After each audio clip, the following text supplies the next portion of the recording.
ভারতের সেভেন সিস্টার্সভুক্ত রাজ্যগুলোর মধ্যে গুরুত্বপূর্ণ এক নাম হলো আসাম।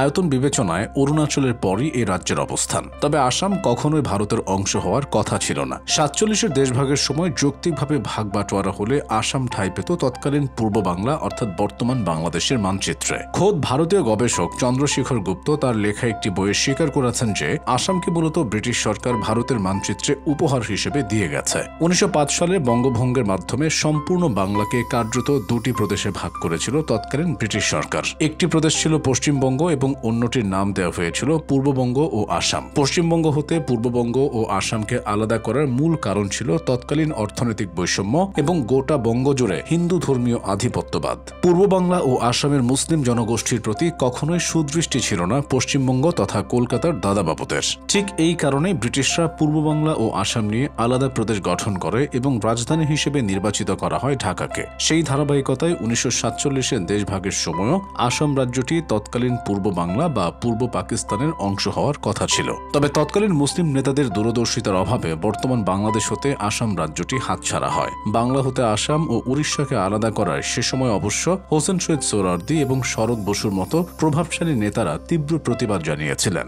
তবে পরবর্তীতে তারা বুঝতে পারেন যে আসাম ও উড়িষ্যাকে বিভক্তির ছোবল হতে রক্ষা করার আর কোনো উপায় নেই। দিন শেষে আসামকে নিজেদের মানচিত্রে উপহার হিসেবে পায় ভারতীয়রা। তবে সেই উপহারের মান তারা রাখতে পারেনি। শিলিগুড়ি করিডোরের পূর্বে অবস্থিত হওয়ায় ভারতের কেন্দ্রীয় সরকারের সুদৃষ্টি কখনোই পায়নি আসাম ত্রিপুরার মতো রাজ্যগুলো। যোগাযোগ ব্যবস্থার উন্নতির অভাবে আজও ভারতের অন্যান্য রাজ্যের তুলনায় ঢের পিছিয়ে রয়েছে সেভেন সিস্টার্সের দ্বিতীয় বৃহত্তম রাজ্য আসাম। রাজ্যটি বাংলাদেশের সাথে প্রায় ২৬৩ কিলোমিটার বর্ডার শেয়ার করে এবং সেখানে প্রচুর বাঙালির বসবাস আছে। ২০১১ সালের এক জরিপ বলছে আসামের মোট জনসংখ্যার ৪৬.৮২% মানুষ অসমীয় ভাষায় কথা বলে, আর বাংলা ভাষায় কথা বলে এখানকার মোট জনসংখ্যার ২৮.১৬% মানুষ। অর্থাৎ ভাষাগত দিক দিয়ে বাঙালিরাই হলো এখানকার দ্বিতীয় বৃহত্তম জনগোষ্ঠী। তবে এরপরও ভারত শাসিত এই রাজ্যটিতে বাঙালিদের জ্বালা যন্ত্রণার শেষ নেই। ১৯৫২ সালে নিজের মাতৃভাষা রক্ষার দাবিতে পূর্ব পাকিস্তানের বাঙালিরা যেভাবে প্রাণ দিয়েছিল, ঠিক একইভাবে ১৯৬১ সালে বাংলা ভাষার জন্য নিজেদের জীবন উৎসর্গ করেছিল আসামের বাঙালিরা। মূলত সে বছরের ১৯ মে আসামের বরাক উপত্যকার শিলচর রেল স্টেশনে বাংলা ভাষাকে সরকারি ভাষার স্বীকৃতির দাবিতে আন্দোলন করছিল রাজ্যটির স্থানীয় বাঙালিরা। তবে শান্তিপূর্ণ সে আন্দোলনে পুলিশের অতর্কিত বর্ষণে ১১ জন প্রাণ হারান।